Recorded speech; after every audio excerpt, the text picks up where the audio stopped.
Welcome to Queer News Tonight. This is the world's first and only LGBTQ daily news television show. We're broadcasting live and available on demand on your favorite streaming channels. We are proud to announce that YouTube has recognized Queer News Tonight, certified by analytics company vidIQ, as the world's most popular LGBTQ streaming news show. Our queer stories have reached over 10 million views. We are proud that we have more than 1,000 new subscribers in the last month, and that Queer News Tonight has more YouTube subscribers than any other LGBTQ brand in Florida. Over 500,000 of you have watched the show in the last 90 days. We thank you for watching and supporting our voice in the LGBTQ community. There is no other news program in the world like Queer News Tonight. It's Thursday, April 10th, and we are live and literally out of the closet and into the headlines. So many of your important stories we're going to tell this evening on Queer News Tonight.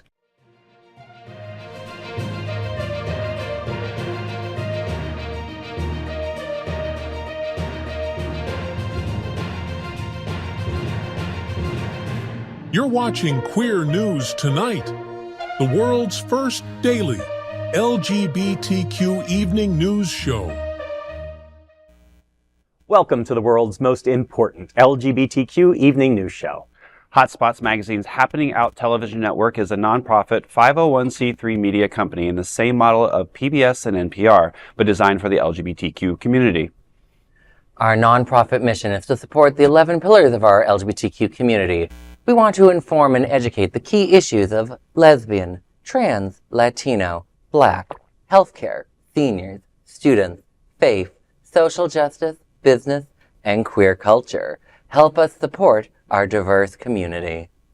We are part of one of the largest LGBTQ nonprofit media companies in America, Hotspots Magazine and Happening Out Television Network. In 2025, our magazine is celebrating 40 years of the LGBTQ experience, and Queer News Tonight is celebrating our 5th anniversary with more than 10,000 LGBTQ television stories. We will produce the 25th anniversary of our Stonewall Pride Parade and Festival on June 14th. We are presenting Pride Fest in August and Pride Fort Lauderdale in February. Our magazine, events, television, news, talk, and entertainment shows support our mission to educate the LGBTQ and broader community.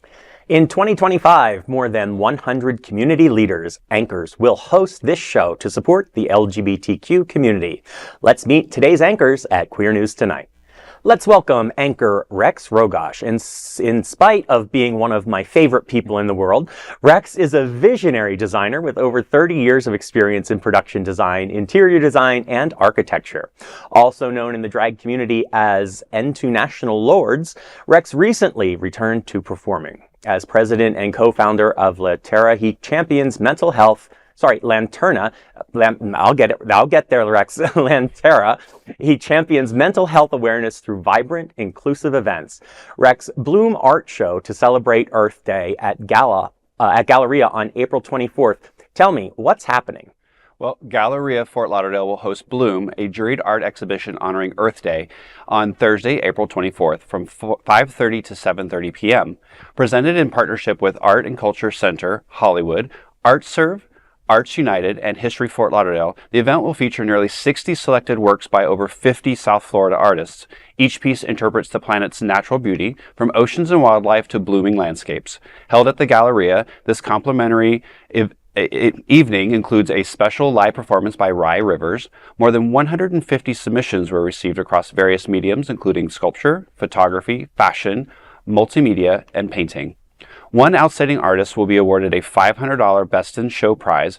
Participating artists include Tim Foreman, Jamie Rodriguez, Trisha Roussis, Nadine Floyd, Suzanne Barton, Walter McBride, and Claudette Cernès.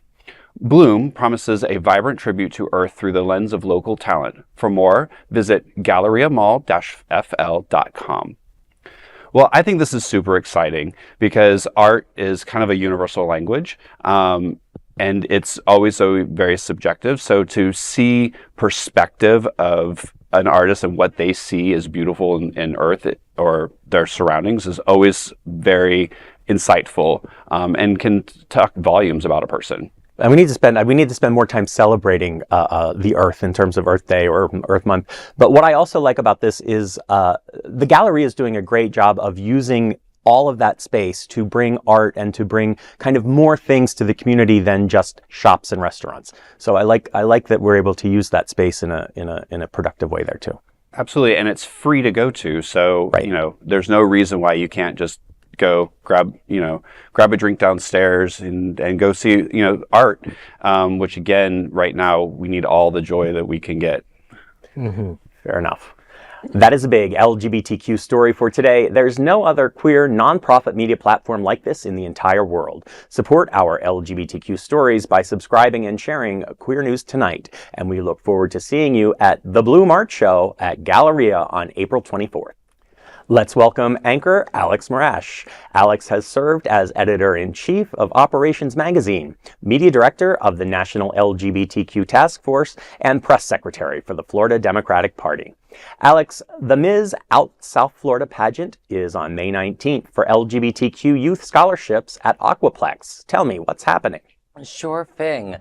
Greco Ford of Fort Lauderdale and South Florida newspaper and magazine are teaming up once again to present the dazzling Mizz South Florida Pageant 2025, an event raising funds for LGBTQ college scholarships.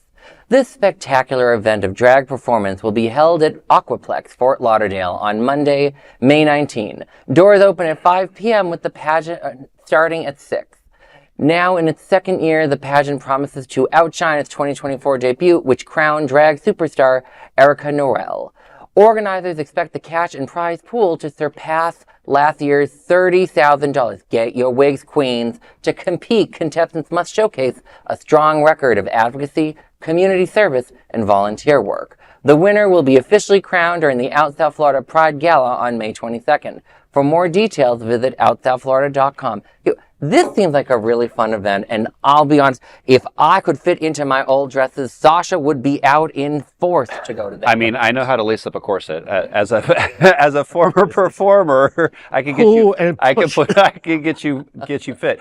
I mean, what's really great again is we're using what is traditionally a queer event to support other things in our community, and again rallying around it. I actually have some friends who are about to compete, and I will tell you, the amount of preparation it takes to even do one of these pageants is tremendous. So kudos to all the girls who participate. But again, we're spotlighting something that's really important.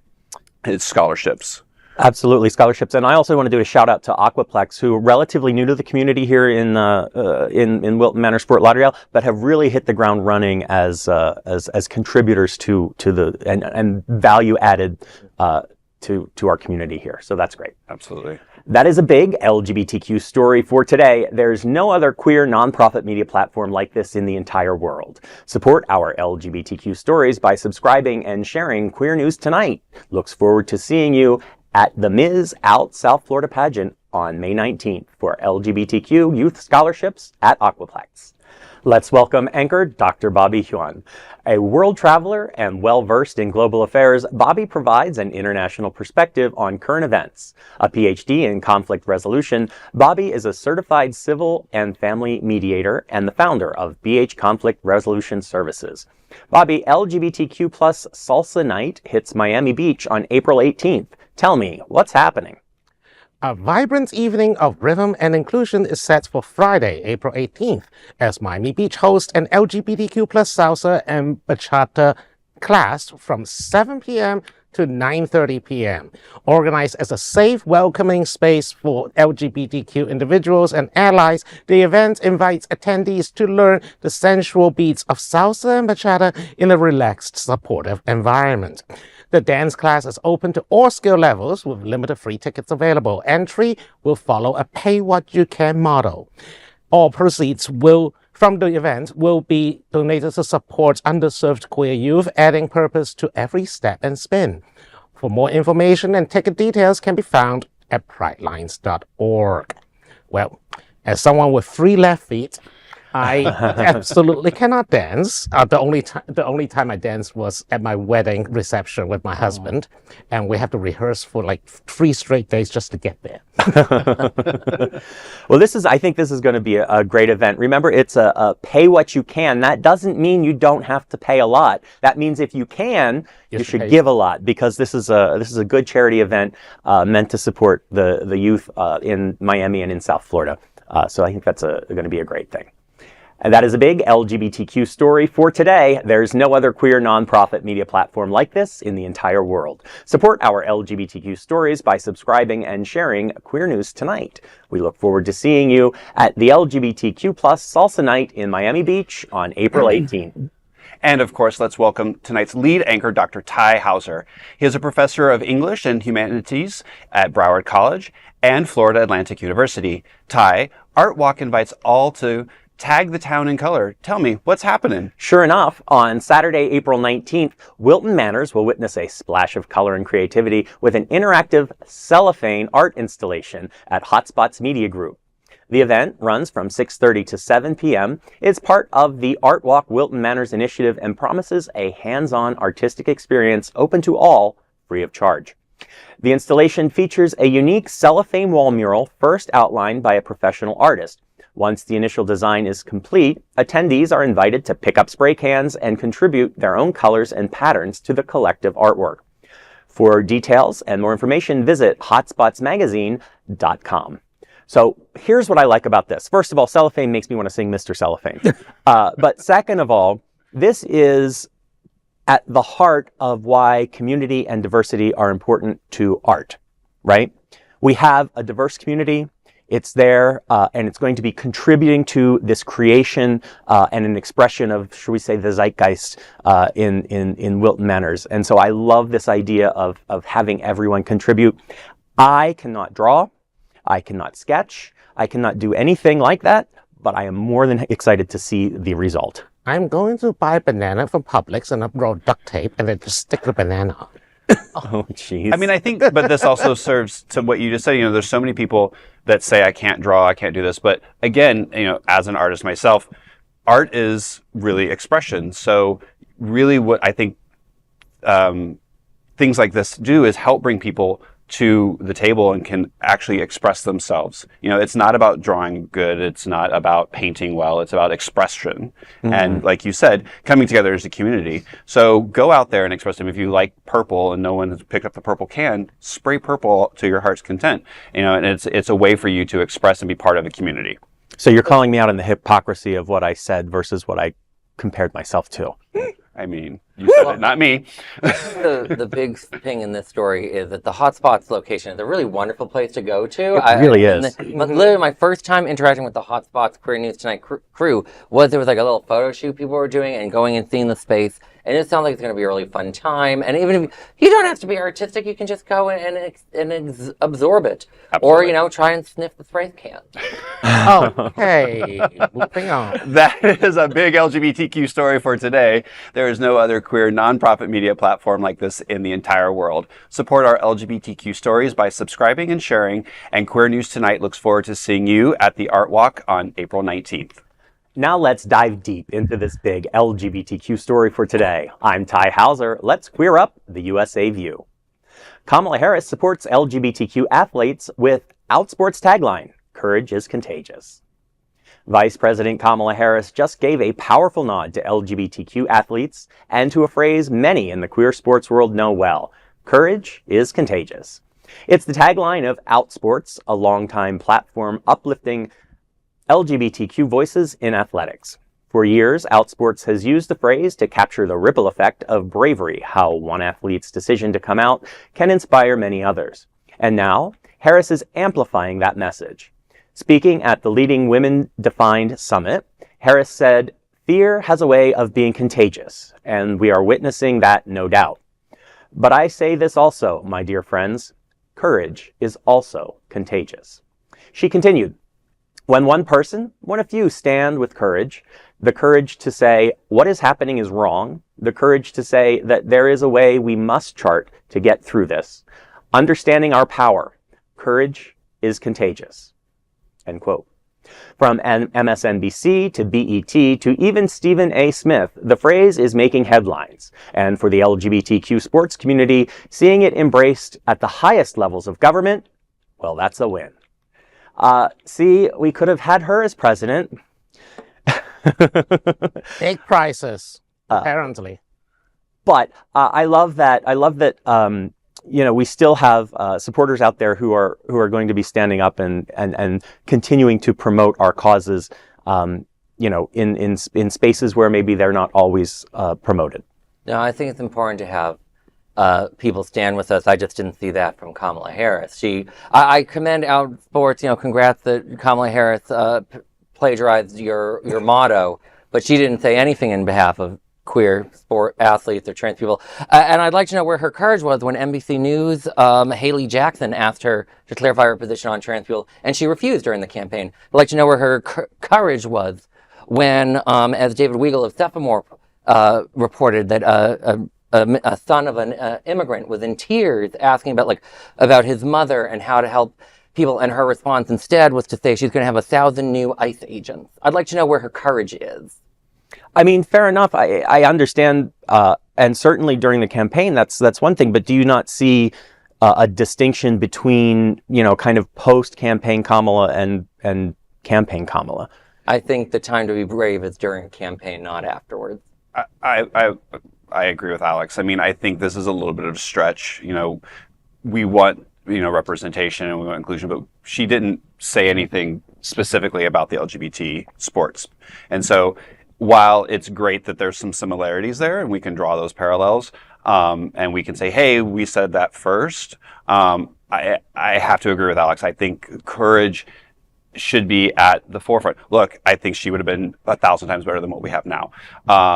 And that's saying not much. But I just, I'm glad that she's still out there. She's speaking and she's being, a woman of color and being boisterous, which is great. We need that more than ever. But I have to agree with Alex in this. I think this is a little bit of a stretch of a I think that's a great quote. I have to agree with Alex. The only thing I think so harsh to Kamala is it's not just her, but the Democrats right after the election became very nasty towards trans people. And to see her record and the Democrats and then try to parrot Outsports' motto, I think it's more of an insult to our community. I was about to say Kamala and plus, Gavin Newsom cozying up to right-wing talking heads and essentially back away from supporting trans athletes in schools. I understand what they're trying to do. They're trying to broaden their national appeal in places where trans issues is an automatic red line for some voters. But at the same time, have some guts, speak up. If we are going to vote for same thing A or same thing B, why are we voting at all? Is there no room left for subtlety in our discourse then? Is that totally something that we can't have? I think that's a good question. Unfortunately, American politics is no longer subtle. And it isn't anymore. Right. And I think a lot of us are jaded. It'd be nice to sit there and think, yes, she knows about Outsports and she knows that that's their motto, but does she really? We don't know. Yeah. In fairness, I would agree with you on that point. Someone gave her this to say. Mm-hmm. Right. Let's remember, for people want me to say something nice about a Democrat, Hillary Clinton famously said gay rights are human rights and human rights are gay rights. Women's rights are human rights. She walked the walk on more than one occasion. So, Bernie Sanders, another presidential candidate, has done that before. Joe Biden, for all my criticism of him, he did kind of accidentally forced Obama to become pro-marriage equality. And Kamala did have a good record on LGBTQ issues before she ran for president. But it's just, she's going to talk about courage. She invites us to ask us about her record on being courageous. Fair enough. That is a big LGBTQ story for today. There's no other queer nonprofit media platform like this in the entire world. Support our LGBTQ stories by subscribing and sharing Queer News Tonight. Now let's dive deep into this big LGBTQ story for today. I'm Rex Rogosch, and let's queer up politics. Republican Congresswoman Nancy Mace melts down over DEI, attacks Constituent. In a fiery, hostile exchange during a telephone town hall, Republican Congresswoman Nancy Mace of South Carolina lashed out at a constituent who dared question the rollback of DEI, diversity, equity, inclusion, and accessibility initiatives. Lindsay, a caller from Somerville, asked Mace, quote, "As far as respecting women, how do you feel about DEIA being taken away? Because, I mean, you got to go to the Citadel with your DEIA, and now generations of girls aren't going to be able to have the same opportunities," end quote. That struck a nerve. Mace, the first woman to graduate from the formerly all-male Citadel Military College, exploded in response. Lindsay, Somerville, you're live right now. Please go ahead with your question. Lindsay, are you there? You might have us on mute. Can you hear me now? Yes, please go ahead, Lindsay. Hi there. I was just wondering, you were talking about protecting women. How are we supposed to figure out if someone is a male to female transgender person in the restrooms? Like, what is the protocol? Because I'm seeing a lot of women that are biologically women, but they just tend to have more masculine features, and they are being harassed in restrooms, and I feel like that's kind of counterproductive. I also was going to ask about, as far as protecting women, how do you feel about DEIA being taken away? Because, I mean, you got to go to the Citadel with your DEIA, and now generations of girls aren't going to be able to have the same opportunities. So I just was wondering. Make it very clear. Let me make it very clear, Lindsay from Somerville. I earned the right to wear the ring at the Citadel. No one gave it to me. I didn't get it for free. I got no exceptions. I fought like hell for my ring from the Citadel. You have no idea what I went through to graduate from the Citadel. It is not a DEI graduate ring. I have a real ring because I earned it. The blood, sweat, and tears I went through to follow in my father's footsteps. You will never know the pain that a woman goes through to go through and succeed at a place like the Citadel. You wouldn't last an hour. So don't give me that about DEI. Don't give me that about, you sound like someone who wants men and women's spaces. And I got to tell you, I will never allow it. Not over my dead body. So if that's what you want, Lindsay from Somerville, I will not help you. I'm not going to support that. I think that is disgusting. And I think your position that a woman who works hard, who earns the ring, earns a degree at the Citadel, that she's somehow some kind of a DEI graduate, have you lost your mind? Do you know how many women have gone through there and graduated since I helped pave the way for women in the last 25 years? It is a huge honor. We should be supporting women who go through a place like the Citadel that is the toughest military college in the country. You will never know that toughness because you're part of the far left. You're probably one of those people, one of those fake town hallers who want a fake town hall because you've never shown up to one. So you can just sit right back down. I'm not going to have any of it. This isn't new behavior for Mace. She's repeatedly vilified transgender people, shouted slurs in Congress, and even targeted trans representative Sarah McBride. Ironically, even far-right influencers like Matt Walsh have pointed out that Mace herself benefited from the very diversity and inclusion policies she now denounces. He wrote, quote, "Nancy Mace was literally a beneficiary of a DEI program," end quote. Speaker Mike Johnson has also encouraged Republicans to avoid town halls altogether. But for LGBTQ Americans, the message from Mace and her allies is loud and clear. Dissent isn't welcome, and trans lives don't matter. This is the state of GOP leadership in 2025. I mean, could she do the sidestep shuffle anymore? We are not questioning your ability to go through the program at Citadel. We're not questioning the fact that you graduated blood, sweat, and tears. We are simply saying that you're trying to take away the very thing that allowed you to get into an all-male school, which I've said on here before about all-male, all-female schools, this, that, and the other. So here's my point. You are now taking away the very thing that got you what you were able to do. Make it make sense, please. Yeah, and that's the exact point, is diversity and inclusion is not about giving you the success. It's about giving you the opportunity to succeed. She was given that opportunity because of these programs. She did it. Congratulations to her. But stop being such a cunt. I mean, DEI is literally what used to be termed affirmative action. Correct. That is the whole... And people have been running, I mean, the conservatives have been running against that for ages and ages. They understand that it's about opportunity, but they don't want to frame it that way because they want to present it to their voters, their base, that it is somehow depriving opportunity from from white and males. I mean, I think it's important to remember that, like, while we might not question how she got in, the far right is questioning her and saying, you know, she helped lead the way for ending male-only spaces, which I just kind of find delightful. I like to eat my popcorn.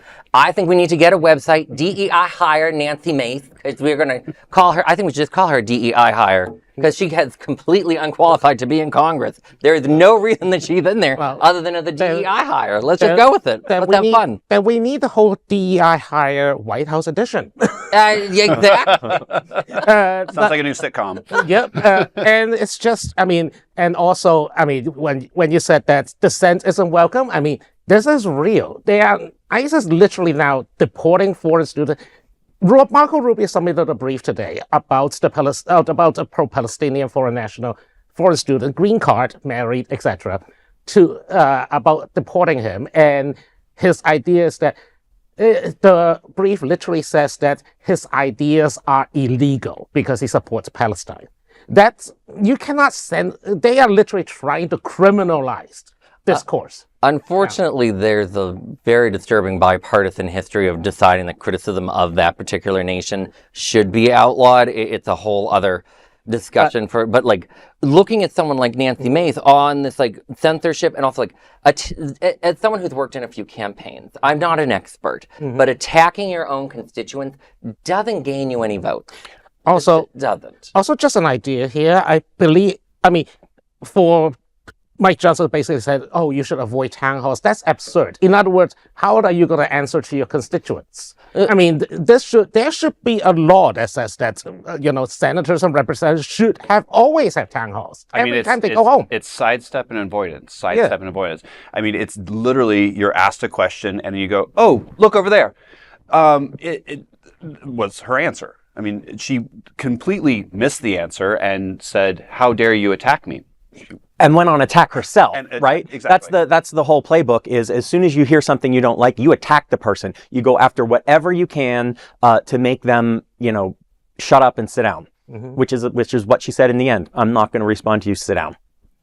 Exactly. And, when you look at these sorts of elected officials, the reason why Johnson's telling people not to do the town halls, it actually is good politics because they know their own constituents do not like them anymore. I don't see them, I don't see how they keep the House, quite frankly. Well, we'll find out in hopefully. 2 years. Fingers crossed. Fingers crossed.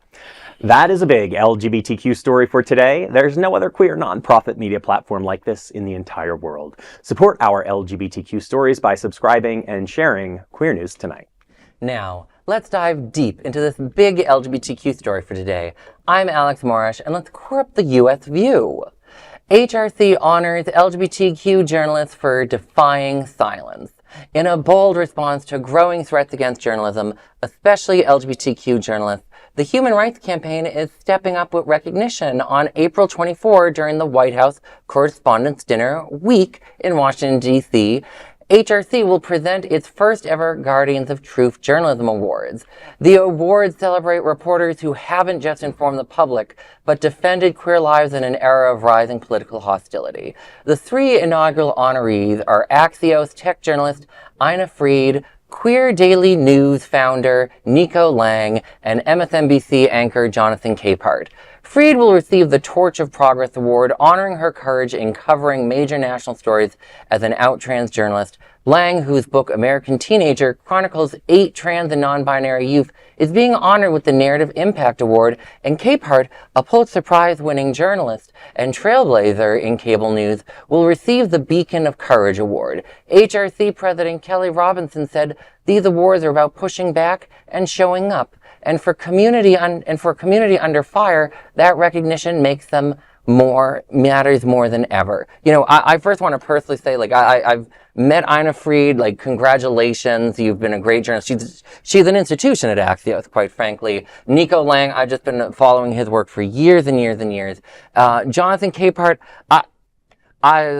I'm disappointed that he hasn't left the Washington Post after Eugene Robinson did the morally courageous thing. And that's sort of where I'm about to go with HRC. It's on the one hand, it's kind of nice for you to honor journalists. I'm a little surprised with Capehart in the pick due to him being connected to Jeff Bezos still. But my bigger question for not just HRC, but also the National LGBTQ Task Force and the other LGBTQ rights groups. They're like, what have you been doing to actually help fund LGBTQ media? Along with the whole progressive nonprofit space, I find they love to allegedly award journalists, but they don't like to actually help fund journalism. As someone who used to who did his dissertation on LGBTQ bloggers, I mean, there was a huge shrinkage after Obergefell from a lot of queer media. A lot of queer media and bloggers specifically just packed up and went home. Like, they're like, job's done, shut the door, turn off the lights. And turns out, 2 years after that, we got another shit show. So for us to, we can't say that we just give up. We need to find the funds. We need to start more outlets. We need to amplify our voice online more than ever. We can't let the alt-right just take the entire space from us. Well, that's why I think it's so important for both LGBTQ nonprofits and the progressive advocacy space to do more funding of journalism. I think of Think Progress did a lot of great LGBTQ journalism. Mm-hmm. They were part of the Center for American Progress. The CAP decided to stop paying for it. The task force at one time had a Creating Change magazine. It wasn't like a proper media outlet, but they could fund something like that. I'd love to see that. HRC could invest in things like Hotspots magazine. It's a nonprofit they could donate to. They could do more advertising in things like Out South Florida or Options magazine, the Washington Blade, and they could also ask both the Trans Journalists Association and the National LGBTQ Journalists Association for advice on funding more LGBTQ media outlets. They just haven't.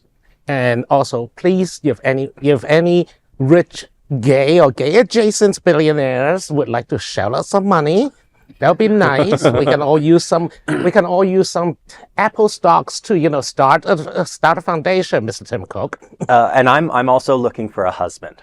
That's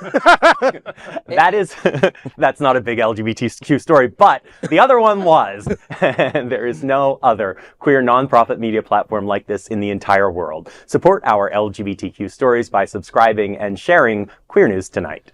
Now let's dive deep into this big LGBTQ story for today. I'm Bobby Huen, and let's queer up the USA view. Trump's new order: no trans women in history. A new executive order signed by President Donald Trump has sparked outrage across the LGBTQ community and beyond. The order demands a dramatic revision of how American history is told, specifically targeting trans people and their contributions. One of the order's main targets is the Smithsonian American Women's History Museum. Trump condemned the planned exhibit highlighting trans athletes and declared that the accomplishments of trans people, especially trans women, must be removed because they represent an improper ideology. The directive empowers Vice President J.D. Vance and Trump's cabinet to overhaul the museum's leadership programs and funding unless the institution agrees, quote, not to recognize men as women in any respect, end quote. LGBTQ advocates see that language as a direct attack on trans inclusion. Human Rights Campaign President Kelly Robinson called the order fascism. She said, quote, queer history is American history, end quote. Trump also threatened to strip federal funding from any museum or park promoting what he calls inconsistent ideologies, casting shadow over landmarks like the Stonewall National Monument. Early this year, Stonewall quietly removed the word transgender from its website following Trump's first anti-trans order. Alan Spears of National Park Conservation Association warned that this latest move would severely damage the Park Service's ability to protect and interpret American history. In another alarming twist, Trump's order also condemns the Smithsonian for describing race as a social construct, insisting it's a quote-unquote biological reality. This order is a stark reminder that under the Trump 2.0 administration, queer history and truth itself is under threat. Now, my English lit is rusty, so don't quote me. But I believe it's either 1984 Brave New World that says that you have to ignore reality in your face. Our word is our latest command or something. Yeah. So this is literally, don't look at the facts, just look at the propaganda that we feed you. So I guess we are calling Bruce Jenner now because he is he is a trans athlete, but apparently he no longer has gold medals or anything because he is now a woman. Right. So the problem, the really scary bit here is this is all adding up and coming together with all the other shit that he's doing that sounds exactly like an authoritarian dictator, right? Don't question the ideology that I am promoting. What? Historians will decide history, not the president. He wants to. Well, I was going to say, I mean, this is unfortunately systemic from a lot of what I have been calling whitewashing history. Mm-hmm. I went to school in Texas, and in 7th grade, we had to study Texas history, and everybody hated carrying the book because it literally was 4 inches thick. I'm not joking. I've seen it recently, and it's a half an inch thick. Where did all the history go? So we are doing it time and time again. We're trying to rewrite history, and while the United States is not perfect and has never been perfect, and we have some pretty shitty things that we've done in our past, but we need to talk about it. We need to talk about the good, the bad, and the ugly. So now you're going to erase an entire section of our population completely, trans people, out of history. So not only are you trying to delete them, but now you're trying to delete them out of history. It doesn't make sense. So to your point, historians talk about history, not the president, not me, not somebody else. We write what actually happened, good, bad, or indifferent. Now, I will say, looking at Trump trying to erase trans people, and Mrs. Jenner shouldn't be dead named, and we should remember that. But something I think we have to remember, because a lot of people talk about, Trump's trying to be a dictator. He's so bad at it. Oh. He's a competent wannabe dictator, and we need to remember that when dealing with this is the best he can do is try to erase trans people from a website. Wow, you're such a scary dictator. He needs to. We need to remember to mock him and this sort of insanity that he's trying on trans people right now of being absurd. That's what we have to remember. The guy can't handle even handling a trade deal, for Pete's sakes, and you think he's going to try and get us to pretend trans people don't. But I don't think he's not going to stop here. I mean, what's next? The archives? They already did. The Pentagon they're literally scanning just using the keyword gay to scan the Pentagon media resources to erase everything that is black, gay, or even any kind of LGBTQ, because they erased Ilona Gay, the bomber that dropped the Hiroshima bomb, because it has the word gay in it. Right. They tried to erase Jackie Robinson's service records. They tried to erase, I was arguing that they have already gone further than just erasing the T from LGBT. They are trying to erase LGBT altogether. But this is the problem with how incompetent they are. They literally accidentally deleted the bombing of Hiroshima because of that. Is the nutrition website going to accidentally erase trans fat information? Probably. That is the sort of stuff you're seeing with this tomfoolery. Actually, some of these, you bring up a point. A friend of mine is studying biology and chemistry, and her professor had to take down his dissertation because it had the word trans in it because the school scrubbed it. And trans fats and the word trans and cis are, she explained it better than I can. They're part of chemical makeup. The word trans and cis are part of chemical makeup, and now his stuff is being erased because it says trans and cis. This is not 1984. This is complete suppression. Just take your blue pill and go to sleep. This is the Matrix. The best analogy I've seen to looking at Trump today is looking at Nero from Rome. I know all the straight boys love Rome, apparently. But he would apparently do he would do contests and he would give himself the medal when he clearly didn't win. Sound like anyone we know? Yeah. Right. That is who Trump is. And I really, I've been watching people talk about Trump lately, and they have this they're just stuck in a daze. I'm he's a fool. Remember that, people. Mock him, laugh at him, point and laugh. Do it with me. Point, ha ha, Trump, ha. Yeah, do that when it'll make, it gets under his skin so quickly. Yeah, but bear in mind that Charles Manson managed to lead a cult, and he is not a smart man. Just saying. I mean, some people just stumble into roles, like being a cult I hear you, Bobby. Manson is more competent than Mr. Trump. We might agree on that. That is a big LGBTQ story for today. There is no other queer nonprofit media platform like this in the entire world. Support our LGBTQ stories by subscribing and sharing Queer News Tonight. Now let's dive deep into this big LGBTQ story for today. I'm Tai Houser. Let's queer up entertainment. Survivor's Teeny Chirichillo comes out as trans. In a deeply personal and powerful revelation, Survivor Season 47 contestant Teeny Chirichillo has come out as trans, sharing his journey publicly for the first time. The 24-year-old reality TV star opened up in an essay for Cosmopolitan, writing, quote, "I don't expect everyone to reach the same level of ease with my gender that I've arrived at after a lifetime of suppressing and then exploring the boyhood in my soul. But I know who I am," end quote. Beautiful. Chirichillo reflected on his time on Survivor, recalling how fans speculated about his gender identity while he was still figuring things out himself. He said, quote, "My lack of clarity seemed to bleed through the screen and infect all of the commentators of the show with the same confusion I was feeling inside." Though he was labeled she on the show, he noticed that many podcasts spent time wondering how Teeny identified, often landing on the neutral they-them. He remembered feeling pressure to represent as the show's first openly non-binary contestant, despite still being in the process of self-discovery. Now, with clarity, he writes, quote, "I had been a closeted trans guy." And with a nod to his younger self, he continues, "As I adjust to life on the flip side of living one childhood dream, what I really want is to give the teeny who wore all the Tony Hawk line boy clothes to elementary school a fist bump and tell him that we're back," end quote.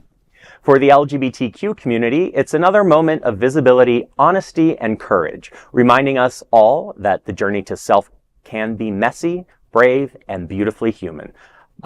So eloquently phrased, such a beautiful statement.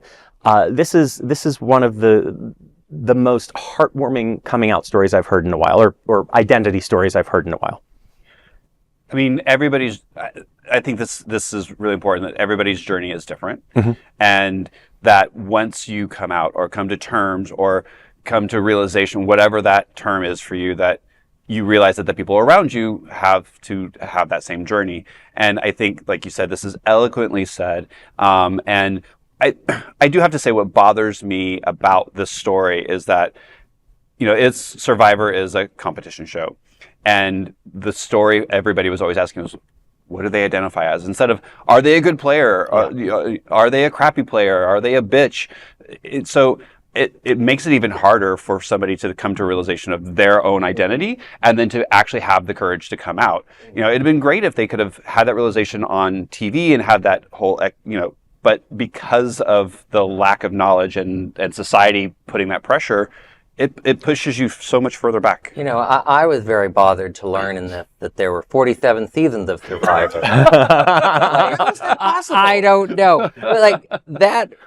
Well, I'll put to the side for a little while, and hopefully for the rest of my life. But I just think it was very sweet, the cause. But on the issue, it's a hard, because if you choose to go on a TV show or run for, if you choose to engage in public life in some way, true. Yes, you are going to be speculated on about your day, and that's okay to not know and do it, but just also be aware that that also means that people are going to ask. I think a lot of these producers should include, preparing these people, these contestants, on how to behave in front of media, on the nature of media. Absolutely. They know, and also to echo Rex's statement, let's face it, we always, every time there's a hot guy on a reality show, we are crowding in front of the TV, wondering if he's family or, if he's one of us. That kind of curiosity is inevitable. But on the other hand, dumping someone who has no media experience at all and just go on to be on the show and basically just push them in the deep end of the water and let the press and the gossip rags and the websites to speculate, that's frightening to a lot of people. You understand that things like Survivor, literally they think it's okay to dump people on random islands and hope they figure it out. There's literally another show called survival, psychological survival are two different things. But like, producers do not in any way prepare these young people for these shows. They don't want them to be They want them Correct. to fight with each other. The goal is not for these people to have a positive experience. The goal is to make money. Let's just remember that. And I commend him for coming out of that, because there's been so many people coming out of multiple reality TV shows go batshit crazy. Yep. So I commend him for coming out of that and finding his way and being able to finally say, you know what, here I am, and it's okay if you aren't there yet, but this is where I am. Yep. Yep. Well, congratulations, Teeny, on making it to this point in your life, and here's to experiencing the next chapter of your identity exploration. That is a big LGBTQ story for today. There's no other queer nonprofit media platform like this in the entire world. Support our LGBTQ stories by subscribing and sharing Queer News Tonight. Those are today's headlines from Queer News Tonight. These anchors represent the best of our LGBTQ and ally communities. If our community is important to you, share this news with your friends and family. Join the conversation on your favorite streaming platform.